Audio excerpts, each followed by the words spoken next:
So, ich kann es jetzt noch wieder ausnutzen, das Dörf fahren. Aber, ganz ehrlich, was ich nicht gedacht habe, ist, dass es jetzt wieder so scheiß neblig kann sein, jetzt im Herbst.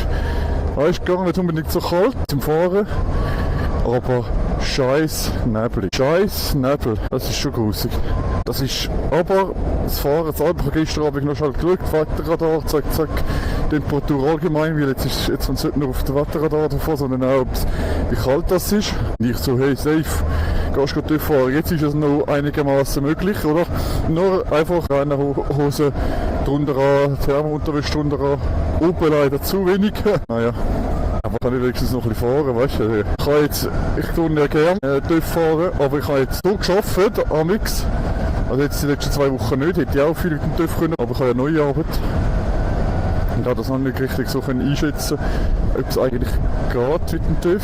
Aber bei der teilweise Arbeit, ich habe ja verschiedene Orte im Schichtbetrieb und